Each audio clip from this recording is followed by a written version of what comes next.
Now have the honor to give the floor to the Secretary General of the United Nations. Excellency, you have the floor.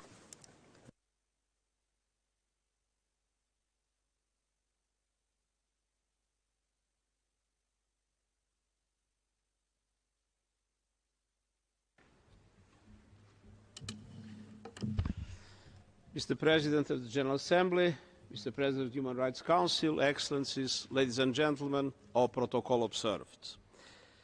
The Universal Declaration of Human Rights was adopted 75 years ago. The Declaration described for the first time entitlements that apply to everyone, everywhere, always. And the most translated document in the world, its English version, is just 1,300 words long. But all human life is there. The Universal Declaration sets out the rights to life, liberty and security, to equality before the law, to freedom of expression, to seek asylum, to work, to health care and education, and more. But as we mark its 75th anniversary, the Universal Declaration is under assault from all sides.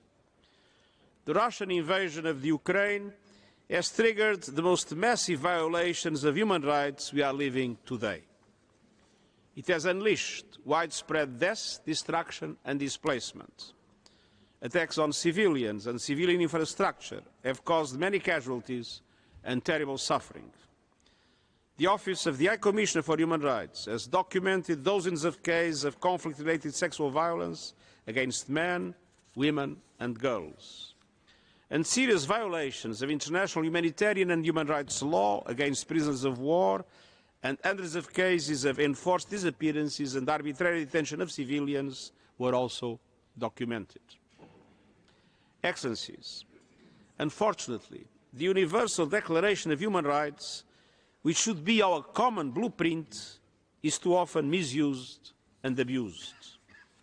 It is exploited for political gain, and it is ignored, often by the very same people. Some governments chip away at it, others use a wrecking ball. And today's public disregard and private disdain for human rights are a wake-up call. This is a moment to stand on the right side of history. A moment to stand up for the human rights of everyone, everywhere. We must revitalise the Universal Declaration and ensure its full implementation to face the new challenges of today and tomorrow. And my call to action for human rights, launched 3 years ago in this chamber, is the blueprint. Human rights are not a luxury that can be left until we find a solution to the world's other problems. They are the solution to many of the world's other problems. From the climate emergency to the misuse of technology, the answers to today's crisis are found in human rights. Excellencies, human rights are innate to being human. The Hindu Vedas, the ancient Chinese analects of Confucius, the Bible and the Quran all set out very similar duties and rights. The Declaration on the Rights of Man and the Citizen, a cornerstone of the French Revolution in 1789, set out rights to liberty, property, to freedom of speech, the press and religion. But these rights extended exclusively to men who were citizens, not to women, slaves or minorities. When a French women rights activist published a parody of the men-only revolution, she was tried and executed for treason. Less than 90 years ago, in 1875, my maternal grandfather was born. He was an important role model and an inspiration throughout my life. A man who told me so much about his experiences that they became part of my own memories. When he was born, the colonial project, based on massive human rights violations, was flourishing across Africa, Asia, and the Americas.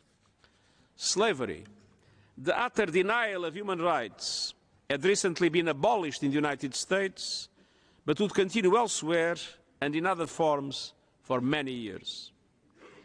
Women everywhere were subjugated by men. And although my grandfather's life began in an era of human rights horrors, we saw incredible progress. Slavery was formally abolished. Most colonies won independence. Women secured the right to vote. There was widespread recognition of civil and political rights, including to free speech and association.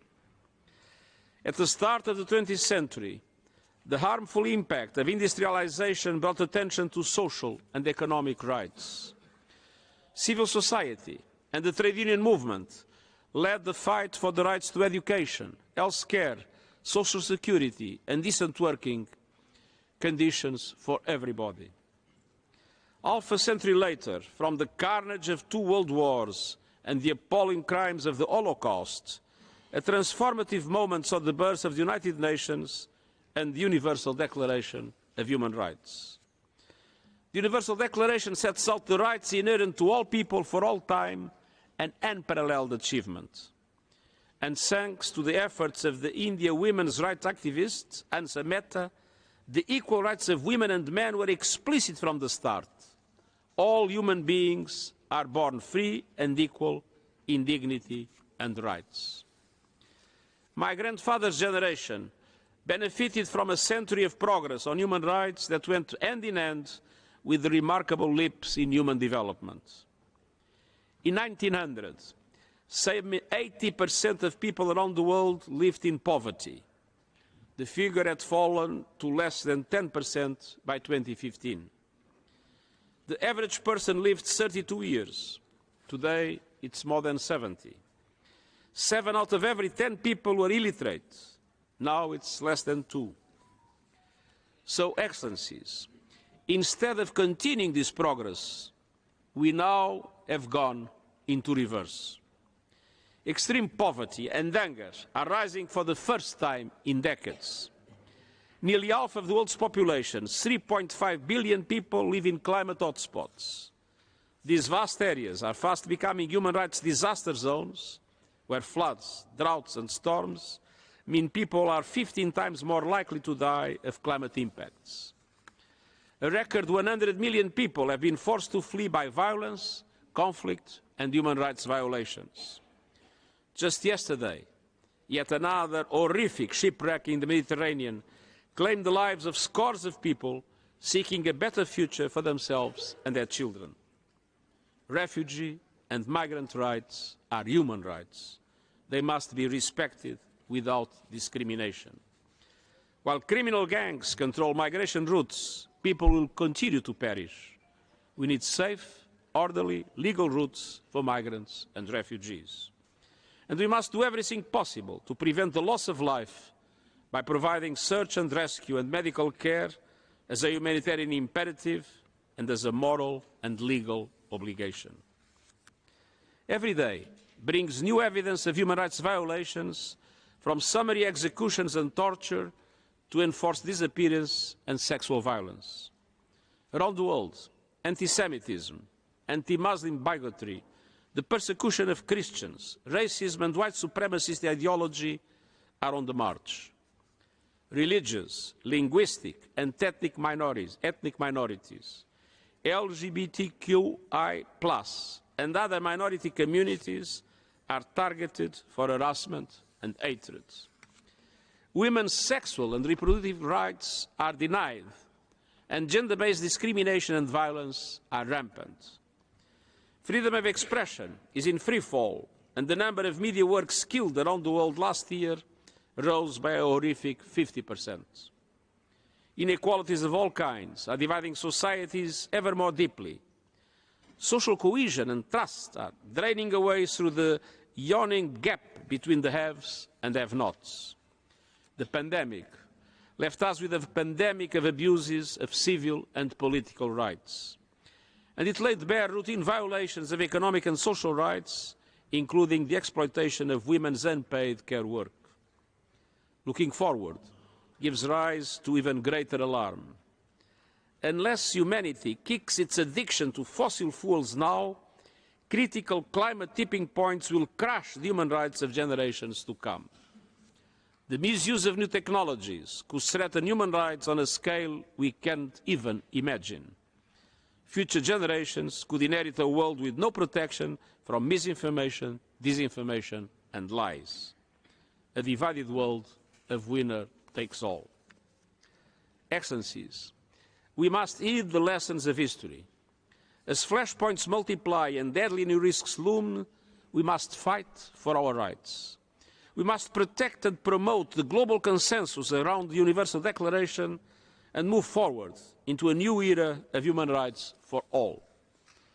This requires both a laser focus on the rights we have already recognized and a quantum leap towards a new generation of rights. The report on our common agenda sets out a vision for the future with people and their rights at the centre. A new social contract to rebuild trust and social cohesion. A new global deal to heal divisions and give developing countries a greater voice in decision-making. And a new agenda for peace based on a holistic vision of the peace continuum from prevention to mediation, peacekeeping and peace-building. The call to action for human rights sets out 7 areas for urgent attention. Rights at the core of sustainable development, rights in times of crisis, gender equality, civic space, future generations, collective action and new frontiers. We at the United Nations are changing the way we work, recognizing that human rights are central to everything we do. We are prioritizing the connections between human rights and the prevention of conflicts and crises of all kinds. In July this year, the High Commissioner and I will launch a new agenda for protection. This important initiative will seek to strengthen support from across the United Nations system to member states to protect people and their rights, both in times of peace and in times of crisis and conflict. Excellencies. Excellencies, I had the privilege to work with 3 High Commissioners, Zeid bin Rad Al Hussein of Jordan, Michelle Bachelet of Chile, and currently Volker Turk of Austria. All of them have been remarkable leaders and human rights defenders. They have accomplished the missions tasked to them by this Council and have also, of their own volition, published over 170 important national and thematic reports over the past 6 years. These reports focused notably on climate change in the Sahel, migration in Europe and in the Americas, and human rights concerns of different kinds, notably in Afghanistan, Chile, Ethiopia, Guatemala, Libya, the Sahel, Ukraine, Xinjiang, just to mention but a few. This Council, your different mechanisms, including the Universal Periodic Review, special procedures, and the treaty bodies, in addition to the OHCHR, are crucial to create progress. This institution supports the efforts of human rights defenders who, with courage, risk persecution, detention, and even death in discharging their mandates. Your fact-finding missions, commissions of inquiry, and your independent experts are critical to upholding the principles of justice and responsibility. The International Court of Justice has a unique role in the field of justice and international responsibility. The International Court of Justice is the cornerstone of the international criminal justice system. It embodies the calling to put perpetrators of the worst crimes in front of their responsibilities. I am delighted at the progress accomplished so that human rights violations be prosecuted on a national and regional level, including violations committed by the private sector. Legal proceedings against companies that destroy the climate are indeed a significant step forward. Fossil fuel producers and their financial backers need to understand a crucial truth, that pursuing mega profits whilst persons are losing their lives and their rights today and tomorrow is completely unacceptable. Excellencies, we are celebrating the impact of the Universal Declaration of Human Rights, and yet our worst enemy is complacency, because when it comes to human rights, history is still to be written. We need to continue to make human rights a reality in the lives of populations across the world.